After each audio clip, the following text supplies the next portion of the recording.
ಸ್ನೇಹಿತರೆ ನಮಸ್ಕಾರ.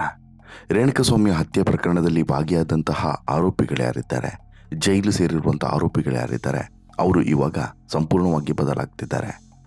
ಅದರಲ್ಲೂ ಕೂಡ ದರ್ಶನನ್ನು ನಂಬಿ ದರ್ಶನ್ ಜೊತೆಗೆ ಸೇರಿಕೊಂಡು ರೇಣುಕಸ್ವಾಮಿಯನ್ನು ಮುಗಿಸಿದಂಥ ಆರೋಪಿಗಳು ಬಹುಶಃ ಇವತ್ತು ಬುದ್ಧಿ ಕಲ್ತಿದ್ದಾರೆ.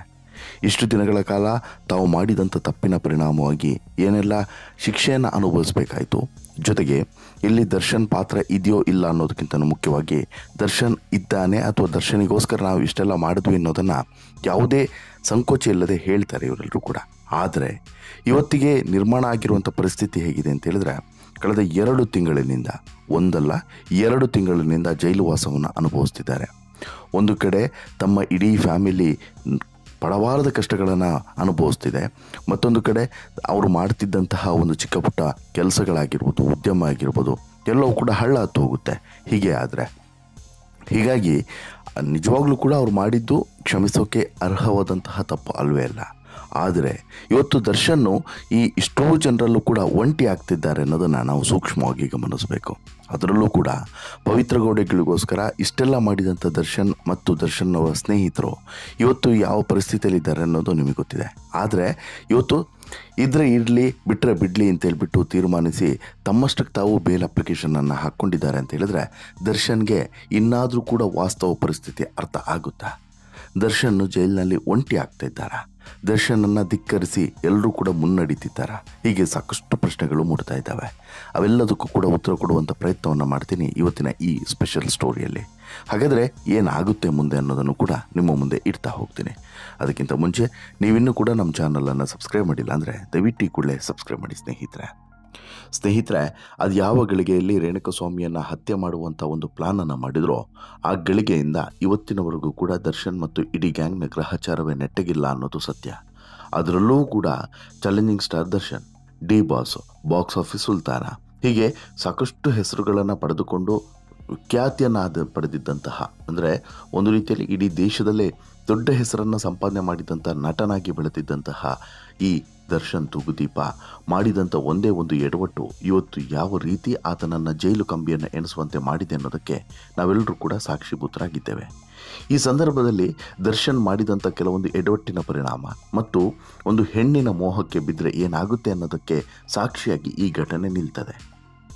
ಪವಿತ್ರ ಗೌಡಗಳಿಗೆ, ಅಂದರೆ ದರ್ಶನ್ ಇಟ್ಕೊಂಡಿದ್ದಂತಹ ಪವಿತ್ರ ಗೌಡಳಿಗೆ ರೇಣುಕಸ್ವಾಮಿ ಕೆಟ್ಟದಾಗಿ ಮೆಸೇಜ್ಗಳನ್ನು ಮಾಡ್ತಿದ್ದಾನೋ ಅಂತ ಒಂದೇ ಒಂದು ಕಾರಣವನ್ನು ಇಟ್ಕೊಂಡು ದರ್ಶನ್ ಸಹಚರರು ಆತನನ್ನು ಚಿತ್ರದುರ್ಗದಿಂದ ಬೆಂಗಳೂರಿಗೆ ಎತ್ತಾಕೊಂಡು ಬಂದು ಇಲ್ಲಿ ರಾಕ್ಷಸರ ರೀತಿ ವರ್ತನೆ ಮಾಡಿದ್ದು ಮಾತ್ರವಲ್ಲದೆ ಆತನ ಈ ದೇಹದ ಇಂಚಿಂಚಿನ ಮೇಲೆಯೂ ಕೂಡ ಹಲ್ಲೆಯನ್ನು ಮಾಡಿ ಆತನ ಜೀವವನ್ನು ತೆಗೆದಿದ್ದು ಮಾತ್ರವಲ್ಲದೆ ಯಾವ ಮನುಷ್ಯನು ಕೂಡ ವರ್ತನೆ ಮಾಡದ ರೀತಿಯಲ್ಲಿ ಈ ದೇಹದ ಜೊತೆಗೆ ವರ್ತಿಸಿ ಆ ದೇಹದ ಜೀವವನ್ನು ತೆಗೆದಿದ್ರು. ಅಷ್ಟು ಕ್ರೂರವಾಗಿ ವರ್ತಿಸಿದಂಥ ಇವರಿಗೆ ಇವತ್ತು ಕಾನೂನಿನಲ್ಲಿ ಕಠಿಣ ಶಿಕ್ಷೆ ಆಗಬೇಕು ಅಂತ ಹೇಳಿ ಎಲ್ಲರೂ ಕೂಡ ಒತ್ತಾಯಿಸ್ತಿದ್ದಾರೆ. ಅದರಲ್ಲೂ ಕೂಡ ದರ್ಶನ್ ಪಾತ್ರ ಈ ಪ್ರಕರಣದಲ್ಲಿ ಹೆಚ್ಚಿರೋದ್ರಿಂದ ದರ್ಶನ್ ಪಾತ್ರವೇ ಇಲ್ಲಿ ಹೈಲೈಟ್ ಆಗ್ತಾ ಇದೆ. ಅಷ್ಟು ಮಾತ್ರವಲ್ಲ, ಇವತ್ತು ದರ್ಶನ್ ಇಷ್ಟೆಲ್ಲ ಮಾಡಿದ್ದು ಯಾರಿಗೋಸ್ಕರ ಹೇಳಿ? ಪವಿತ್ರಳಿಗೋಸ್ಕರ. ಆದರೆ ಪವಿತ್ರಳಿಗೋಸ್ಕರ ಇಷ್ಟೆಲ್ಲ ಮಾಡಿದಂಥ ಪರಿಣಾಮ ಇವತ್ತು ಪವಿತ್ರ ಇದೇ ದರ್ಶನನ್ನು ಧಿಕ್ಕರಿಸಿ ಒಂದು ನಿರ್ಧಾರವನ್ನು ತೆಗೆದುಕೊಂಡಿದ್ದಾಳೆ. ಅದೇ ಬೇಲ್ ಅಪ್ಲಿಕೇಶನ್. ಪವಿತ್ರ ಮಾತ್ರ ಅಲ್ಲ, ಪವಿತ್ರ ಜೊತೆಗೆ ಇನ್ನೂ 3 ಆರೋಪಿಗಳು ಇಂತಹದ್ದೇ ನಿರ್ಧಾರವನ್ನು ತೆಗೆದುಕೊಂಡಿದ್ದಾರೆ. ಇದು ವೆರಿ ಶಾಕಿಂಗು. ಯಾಕಂತ ಹೇಳಿದ್ರೆ ಇಲ್ಲಿ ಈ ಪ್ರಕರಣದಲ್ಲಿ A1 ಆರೋಪಿಯೂ ಕೂಡ ಇದೇ ಪವಿತ್ರ, ಜೊತೆಗೆ A2 ಆರೋಪಿಯಾಗಿರುವಂಥ ದರ್ಶನು, ಇನ್ನುಳಿದಂತಹ ಒಟ್ಟು 15 ಜನ ಆರೋಪಿಗಳು, ಒಟ್ಟು 17 ಜನರಲ್ಲೇ ಇನ್ನುಳಿದಂಥ 15 ಜನ ಆರೋಪಿಗಳು. ಇವರು ಅಷ್ಟೂ ಜನರಲ್ಲೂ ಕೂಡ ಈಗ ಒಟ್ಟು 4 ಬೇಲ್ ಅಪ್ಲಿಕೇಶನ್ ಸಬ್ಮಿಟ್ ಆಗಿದೆ.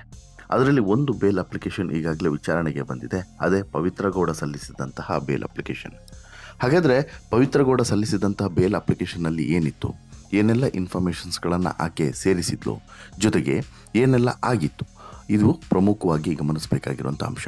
ಕಾರಣ ಏನು ಅಂತ ಹೇಳಿದ್ರೆ, ಇಲ್ಲಿ 17 ಜನ ಆರೋಪಿಗಳು ಕೂಡ ಸಮಾನವಾದಂಥ ತಪ್ಪನ್ನೇ ಎಸಗಿದ್ದಾರೆ ಅನ್ನೋದು ಎಲ್ಲ ಮೇಲ್ನೋಟದಲ್ಲಿ ಗೊತ್ತಾಗಿತ್ತು.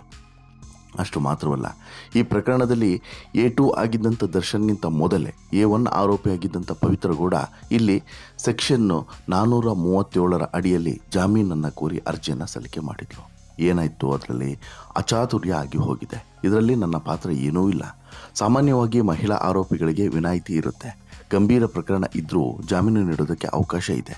ನನ್ನ ಸ್ಥಾನದಲ್ಲಿ ಯಾವ ಮಹಿಳೆ ಇದ್ದರೂ ಕೂಡ ಗಮನಕ್ಕೆ ತರ್ತಿದ್ರು. ನಾನು ಈಗಾಗಲೇ 2 ತಿಂಗಳು ಜೈಲಿನಲ್ಲಿ ಕಳೆದಿದ್ದೇನೆ. ನನಗೆ ಆರೋಗ್ಯ ಸಮಸ್ಯೆ ಇದೆ. ಮಾನಸಿಕವಾಗಿ ಕುಗ್ಗಿ ಹೋಗಿದ್ದೇನೆ. ತನಿಖೆಗೆ ಸಹಕರಿಸಿದ್ದೇನೆ. ವಯಸ್ಸಾದಂಥ ತಾಯಿಯನ್ನು, ಬೆಳೆಯುತ್ತಿರುವಂಥ ಮಗಳನ್ನು ನೋಡಿಕೊಳ್ಬೇಕಾಗಿದೆ. ಹೀಗಾಗಿ ನನಗೆ ಜಾಮೀನನ್ನು ನೀಡಿ ಅಂತೇಳ್ಬಿಟ್ಟು ಪವಿತ್ರ ಪರ ವಕೀಲರು ವಾದವನ್ನು ಮಾಡಿದ್ದಾರೆ. ಇನ್ನು ಪವಿತ್ರಗೌಡ ಜಾಮೀನಿಗೆ ಸಹಜವಾಗಿ ಪೊಲೀಸರು ಆಕ್ಷೇಪಣೆಯನ್ನೇ ಸಲ್ಲಿಸಿದ್ದಾರೆ. ಪವಿತ್ರಗೌಡ ಜಾಮೀನಿಗೆ ಪ್ರಕರಣದ ತನಿಖೆ ನಡೀತಿರುವಂತಹ ಕಾರಣ ಆಕ್ಷೇಪಣೆಯನ್ನು ಸಲ್ಲಿಸಿದ್ದಾರೆ.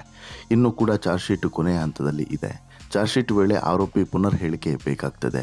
ಬೇರೆ ಆರೋಪಿಗಳ ಉತ್ತರಗಳು ಕ್ರಾಸ್ ಚೆಕ್ ಮಾಡಿಸಬೇಕಾಗ್ತದೆ. ಹೊರಗೆ ಬಂದರೆ ಸಾಕ್ಷಿಗಳ ಮೇಲೆ ಪ್ರಭಾವ ಬೀರುವಂಥ ಸಾಧ್ಯತೆ ಇರ್ತದೆ.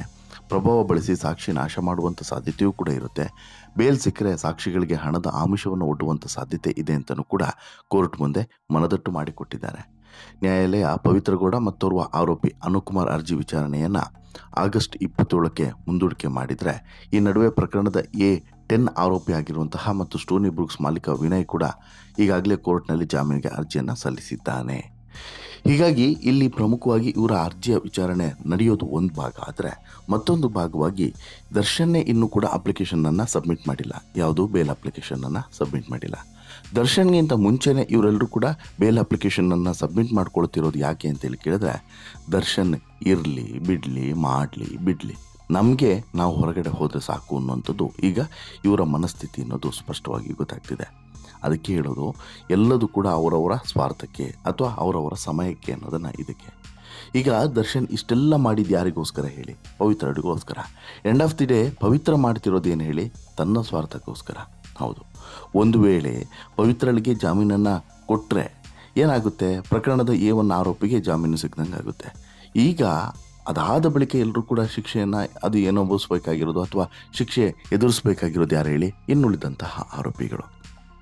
ಹೀಗಾಗಿ ಜೊತೆಗೆ ಇಲ್ಲಿ ಪವಿತ್ರಗೌಡ ವಾದ ಏನು ಹೇಳಿ?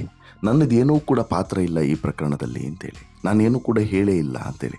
ಅಸಲಿಗೆ ಹೌದು, ಈಕೆ ಹತ್ಯೆ ಮಾಡಿ ಅಂತೇಳಿ ಹೇಳಿರಲಿಕ್ಕಿಲ್ಲ ಅಥವಾ ಚಪ್ಪಲಿಯಲ್ಲಿ ಪವಿತ್ರಗೌಡ ಹೊಡೆದಿದ್ದು ಬಿಟ್ಟರೆ ಅಂತಹ ಕ್ರೂರ ಕೃತ್ಯವನ್ನು ಪವಿತ್ರಗೌಡ ಮಾಡಿಲ್ಲ. ಬಟ್ ಆ ಸಂದರ್ಭದಲ್ಲಿ ಆಕೆಯು ಕೂಡ ಇದ್ಲು.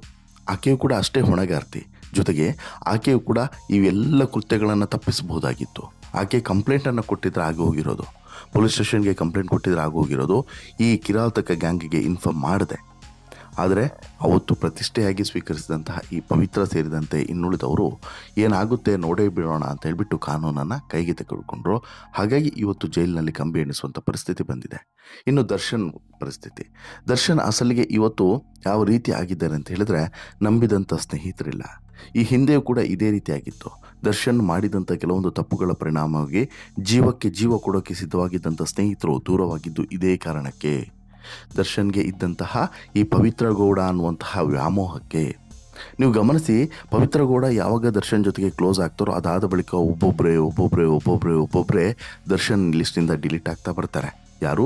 ಇಂಡಸ್ಟ್ರಿಯ ಸ್ನೇಹಿತರು, ನವಗ್ರಹ ಸಿನಿಮಾದಲ್ಲಿದ್ದಂಥ ಸ್ನೇಹಿತರು, ಅದಾದ ಬಳಿಕ ಇದ್ದಂಥ ಸ್ನೇಹಿತರು. ಆದರೆ ಅದಾದ ಬಳಿಕ ಸೇರಿಕೊಂಡಿದ್ಯಾರೋ ಇದೇ ಕಿರಾತಕ ಗ್ಯಾಂಗ್ನ ಸ್ನೇಹಿತರುಗಳು. ಒಂದೊಂದು ಇವತ್ತು ಯಾರ್ಯಾರು ಜೈಲು ಸೇರಿದ್ದಾರೆ ನೋಡಿ, ಇವರೆಲ್ಲರೂ ಕೂಡ ದರ್ಶನ್ ಜೊತೆಗೆ ಸೇರಿಕೊಂಡವರು. ಇವರಿಂದ ದರ್ಶನ್ಗೆ ಇವತ್ತು ಈ ಪರಿಸ್ಥಿತಿ ಬಂತು. ಆದರೆ ಇವರು ಇವತ್ತು ಏನು ಮಾಡ್ತಿದ್ದಾರೆ? ದರ್ಶನನ್ನೇ ಧಿಕ್ಕರಿಸಿ, ದರ್ಶನನ್ನು ಒಂಟಿ ಮಾಡಿ ತಮ್ಮಷ್ಟಕ್ಕೆ ತಾವು ಬೇಲ್ ಅಪ್ಲಿಕೇಶನನ್ನು ಹಾಕಿಕೊಳ್ತಿದ್ದಾರೆ. ಇನ್ನೂ ಕೂಡ ದರ್ಶನನ್ನು ನಂಬ್ಕೊಂಡು ಕೂತ್ರೆ ನಾವು ಜೈಲಿನಲ್ಲೇ ಕೊಳಿಬೇಕಾಗ್ತದೆ. ಇನ್ನು ನಮಗೆ ಕಾಯುವಷ್ಟು ತಾಳ್ಮೆ ಇಲ್ಲ, ಪೇಷನ್ಸ್ ಇಲ್ಲ, ಸಮಯವೂ ಕೂಡ ಇಲ್ಲ. ಹೀಗಾಗಿ ನಮ್ಮ ದಾರಿಯನ್ನು ನಾವು ನೋಡ್ತೀವಿ, ನಿನ್ನ ದಾರಿಯನ್ನು ನೀನು ನೋಡ್ಕೋ ಗುರು ಅಂತ ಹೇಳಿಬಿಟ್ಟು ದರ್ಶನ್ಗೆ ಒಂದು ಸೂಚನೆಯನ್ನು ಕೊಟ್ಟಂತೆ ಇವರು ವರ್ತನೆಯನ್ನು ಮಾಡ್ತಿದ್ದಾರೆ. ಈಗಾಗಲೇ 100% ಇವ್ರು ಯಾರಿಗೂ ಕೂಡ ಜಾಮೀನು ಸಿಗೋದಿಲ್ಲ. ನೋ ಡೌಟ್, ಅದರಲ್ಲಿ ಚಾರ್ಜ್ ಶೀಟ್ ಸಲ್ಲಿಕೆ ಆಗಿದೆ, ಯಾರಿಗೂ ಕೂಡ ಜಾಮೀನು ಕೊಡೋದಿಲ್ಲ, ಸಿಗೋದಿಲ್ಲ. ಆದರೆ ಇವರ ಈ ನಿಲುವುಗಳಿದ್ದಾವೆ ನೋಡಿ, ಇದು ಈಗ ಪ್ರಶ್ನೆ ಕೇಳುವಂತೆ ಮಾಡಿದೆ, ಪ್ರಶ್ನೆ ಮಾಡುವಂತೆ ಮಾಡಿದೆ. ಜೊತೆಗೆ ಸಮಯ ಬಂದಾಗ ಹೇಗೆ ಬೇಕೋ ಹಾಗೆ ತೂರಿಕೊಳ್ಳೋರು ಇವರೆಲ್ಲ ಅನ್ನೋದು ಮತ್ತೊಮ್ಮೆ ಸಾಬೀತಾಗಿದೆ. ಇನ್ನಾದರೂ ಕೂಡ ದರ್ಶನ್ ಬುದ್ಧಿ ಕಲಿದೆ ಇದ್ದರೆ, ದರ್ಶನ್ ಬದಲಾಗದೇ ಇದ್ದರೆ ಇನ್ನಷ್ಟು ಆತಂಕಗಳು, ಇನ್ನಷ್ಟು ಅಪಾಯಗಳು ಬಂದು ತಲೆ ಮೇಲೆ ಕೂರೋದ್ರಲ್ಲಿ ಅನುಮಾನನೇ ಇಲ್ಲ.